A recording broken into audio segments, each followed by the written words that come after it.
સાહેબ, જે રીતે અહીંયા આગળથી આપણે વાત કરી રહ્યા હતા ખાદ્ય તેલ ના ઇમ્પોર્ટની આપણે વાત કરી અને જે આપણી ચર્ચા ચાલી રહી હતી કે આપણે જો આત્મનિર્ભરતા તરફ આગળ વધવું હોય તો હજી યીલ્ડ વધારવાની જરૂર છે. પહેલાં વાવણીની વાત કરી લઈએ કે આ જે ખરીફ વાવણી થઈ છે ત્યાં કઈ રીતની વાવણી રહી છે અને કઈ રીતની ઉત્પાદન મળે એવી સંભાવનાઓ તમે જોઈ રહ્યા છો? આ વખતે જે ગયા વખતે સોયાબીન ખેડૂતોને MSP નીચે જ ભાવ મળ્યા, એની અસર આજે સોયાબીનના વાવેતર પર થઈ છે. આ વખતે લગભગ 6 લાખ હેક્ટર સોયાબીનનું વાવેતર ઓછું થયું છે. ઓવરઓલ ઓઇલસીડનું વાવેતર આપણે જોઈએ તો 187 લાખ હેક્ટરમાં થયું છે, જે લાસ્ટ ટાઈમ 192 લાખ હેક્ટરમાં હતું. એટલે મેઇનલી સોયાબીનમાં વાવેતર ઘણું કપાણું. મગફળી બીજો ખરીફનો છે, એમાં લગભગ 47 લાખનું જે દર વર્ષે હોય છે એ જ રહ્યું છે. જે ગવર્મેન્ટનો ઉદ્દેશ હતો કે વાવેતર પલ્સીસ અને ઓઇલસીડમાં વધારવું, એની જગ્યાએ આ વખતે સરપ્રાઇઝલી ઘઉં આપણે ચોખા એટલે કે પેડી કહેવાય 20 લાખ એક વધી ગયા. મક્કા જે ઇથેનોલને લીધે લગભગ 10 લાખનું વાવેતર વધ્યું. કોટનનું ઘટ્યું, પલ્સીસનું ઘટ્યું અને ઓઇલસીડનું ઘટ્યું. એટલે જે આપણે શોર્ટેજ વાળા છે એમાં વાવેતર ઘટ્યું વધવાની જગ્યાએ, જ્યારે રાઈસમાં ઓલરેડી આપણે સરપ્લસ ચોખામાં એનું વાવેતર 20 લાખ હેક્ટર વધુ અનબિલિવેબલ છે, પણ બહુ જ વધ્યું છે. એટલે ઇમ્બેલેન્સ થાય છે. ગવર્મેન્ટે MSP જ્યારે ડિક્લેર કરે ત્યારે ખેડૂતોને વિશ્વાસ બેસવો જોઈએ કે ભાઈ મારું જે ઉત્પાદન થશે એને ગવર્મેન્ટ જો ભાવ નીચે જશે તો લેશે. એ સોયાબીનમાં બન્યું નથી. અમે બી ગવર્મેન્ટે કહ્યું હતું કે એક તો MSP તમે સ્ટ્રોંગ કરો, સેકન્ડ ભાવાંતર સ્કીમ લાવો, difference between local market price અને MSP નો જે ડિફરન્સ છે એ તમે ખેડૂતને આપો, અને ત્રીજું તમે ડ્યુટી કે બીજા પોલિસી મેજરથી માર્કેટને ઉપર રાખો, જેથી ગવર્મેન્ટે MSP ઉપર લેવું ન પડે ને market force is able to buy it at the market price. આ 2-3 સજેશન અમે ગવર્મેન્ટને વારે ઘડે આપ્યા છે. કારણ નહીં તો શું થશે, જો જેમ આ વખતે સોયાબીનનું થયું નીચે ગયો, એટલે જ ઘટતા જશે, આપણું ઇમ્પોર્ટ વધતું જશે. એક ચિંતાનો વિષય છે. લાસ્ટ યર બી જો તમે સોયાબીનનું ઇમ્પોર્ટ લગભગ 40 લાખ ટન 10 મહિનામાં થયું છે, જે એની સામે ગયા વખતે એ જ દરમિયાન પહેલા 10 મહિનામાં 27 લાખ હતું. 27 લાખનું આજે 39 lakhs આપણે થયું છે. એવી રીતે બાકીનું જો એક ચીજ જરૂર હું ગવર્મેન્ટને અભિનંદન આપું. અમારી વર્ષોથી ડિમાન્ડ હતી કે duty difference between crude and refined વધવો જોઈએ, જે તે કરીને વધારે ક્રૂડ આવે અને રિફાઇન્ડ ઓઇલ જે પામોલીન આવતું હતું એ બંધ થાય. ગવર્મેન્ટે જે ડ્યુટી ડિફરન્સ 3 મહિના પહેલા કર્યું એની અસર ડેફિનેટલી પડી છે. છેલ્લા 2 મહિનામાં આરબીડી પામોલીન પ્રેક્ટિકલી આવતું બંધ થઈ ગયું છે, અને એની સામે એટલું ક્રૂડ વધુ છે. તો આપણી રિફાઇનરી ચાલશે, આપણું વેલ્યુ એડિશન થશે, કેપેસિટી યુટિલાઇઝેશન થશે. તો ગવર્મેન્ટ જે ગવર્મેન્ટ આ કર્યું છે બહુ જ સરસ છે. Discourage the refine oil and crude oil, એ જે પોલિસી લીધી છે એને લીધે ફરક પડ્યો છે.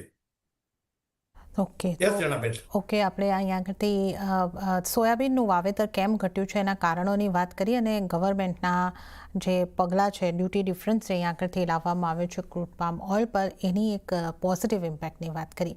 બિરેનજી, આપ કઈ રીતે જોઈ રહ્યા છો આ વખતનું જે સોયાબીન હોય કે મગફળી હોય, અન્ય તેલીબિયા હોય, ઓવરઓલ તેલીબિયાનું વાવેતર આપને કઈ રીતનું લાગી રહ્યું છે અને ઉત્પાદન કેવા રહી શકે છે? સાહેબે વાત કરી એમ સોયાબીનમાં થોડું એકરેજ 7-1 લાખ કપાયું છે, અને જે છેલ્લો વરસાદ પડ્યો અમે રાજસ્થાન, કોટા, બારા, મહારાષ્ટ્રમાં અકોલા, મરાઠાવાડા, મધ્યપ્રદેશમાં સાગર, એ ઠીક નુકસાન છે. ફાઇનલ ડેમેજ નું જે ચિત્ર છે એ તો કદાચ 15 ઓક્ટોબર આસપાસ થોડી ક્લેરિટી આવશે. બીજું બ્રોડર પિક્ચરમાં એવું છે કે ઇથાનોલ બુસ્ટ જે છે સરકારનો, એના હિસાબે ફ્યુલ ક્રોપ્સ એટલે કે ચોખા, મકાઈ, શુગર, એની તરફ જોક વધ્યો છે. એનાથી સ્વાભાવિક જ આપણે જે શોર્ટેજ વાળા, અછતવાળા ક્રોપ છે, ખાસ કરીને અનાજ, કઠોળ અને તેલી તેલીબિયા તો એ થોડા ઉલટાના એ જે સ્વાવલંબનની સ્થિતિ છે એ સમીકરણ સમતુલા કદાચ આગળ ઉપર જોખમાય. બીજું DDGS જે ઇથાનોલમાંથી નીકળે છે એને પ્રોટીન ઇકોનોમીને પણ ઠીક માર પાડ્યો છે આપણા જે સ્વદેશી તેલીબિયા ખોળ જે બધા છે. એટલે આખા સેક્ટરમાં ક્યાંક સમતોલા બે સ્તરે આખી ઇકોસિસ્ટમમાં આવે એ જરૂરી છે. ઓકે, તો આ આપણે એક ખાસ કરીને સમતોલ લાવવાની વાત અહીંયા આગળથી કરી રહ્યા છે આખી ઇકોસિસ્ટમની અંદર, આપણી ઇન્ડસ્ટ્રીની અંદર, અને ક્યાં કયા પ્રશ્નો છે એની વાત કરી છે. અને હવે જો મહેતા સાહેબ આપણે વાત કરવી હોય કે તહેવારની સિઝન હવે શરૂ થવાની છે, સોમવારથી નવરાત્રિ શરૂ થશે, એક મહિનામાં આપણે દિવાળીના સમયમાં હશું, એના પહેલાં ખાદ્ય તેલની ઇન્વેન્ટરી કેવી છે અને આ તહેવારોના સમયે પ્રાઇઝીસની જો વાત કરીએ, પ્રાઇઝીસનું આઉટલુક કેવું રહી શકે છે? ખાદ્ય તેલની મોંઘવારી વધશે કે જે તે સ્તરો પર યથાવત રહેશે? પહેલાં તો સપ્લાય ચેન બહુ કમ્ફર્ટેબલ છે. છેલ્લા 3 મહિનામાં આપણે જોઈએ તો લગભગ 15 લાખથી વધારે ઇમ્પોર્ટ થયું છે. આગલા મહિનાનું જે દેખાય છે એ બી ઇમ્પોર્ટ લગભગ 13 થી 14 લાખ ટનનું ઇમ્પોર્ટ દેખાઈ રહ્યું છે. તો સપ્લાય ચેન ઇઝ કમ્ફર્ટેબલ. જ્યાં ત્યાં પ્રાઇસનો સવાલ છે, આપણે 60% ઇમ્પોર્ટ કરીએ છીએ એટલે ઇન્ટરનેશનલ પ્રાઇસ સાથે આપણું લિંકેજ બહુ છે. એને લીધે જો ઇન્ટરનેશનલ ભાવ વધે તો આપણા ભાવ વધશે, ઇન્ટરનેટ ભાવ ઘટશે તો ઘટશે. પણ અત્યારના ભાવની દ્રષ્ટિએ હું એમ માનું છું કે મોરઓવર સ્ટેબલ છે અને ભાવમાં બહુ ફરક આવશે નહીં. સાઇડલાઇનમાં 30-40 ઉપર જાય કે નીચે જાય, પણ આઈ એમ નોટ એક્સપેક્ટિંગ કે ભાઈ સડનલી પ્રાઇસ ઉપર જાય અને એની અસર આપણે ત્યાં લોકલ ભાવમાં આવે. ફેસ્ટિવલ સિઝન છે, સપ્લાય કમ્ફર્ટેબલ છે અને ફોર્ચ્યુનેટલી વરસાદ જો જોવો તો જે ઓઇલસીડ ગ્રોઈંગ એરિયા છે, કર્ણાટકા, ગુજરાત, મહારાષ્ટ્ર, MP, રાજસ્થાન અને છત્તીસગઢ, ત્યાં વરસાદ સંતોષકારક છે.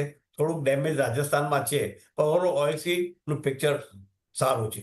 બીજો એક સિલ્વર લાઇન એમ કહું કે જે નોર્થ જે રબી ક્રોપ કરે છે મસ્ટર્ડનો, એન્ટાયર નોર્ધન ઇન્ડિયા અને ઈસ્ટર્ન ઇન્ડિયા, ત્યાં આ વખતે વરસાદ ઘણો પડ્યો છે.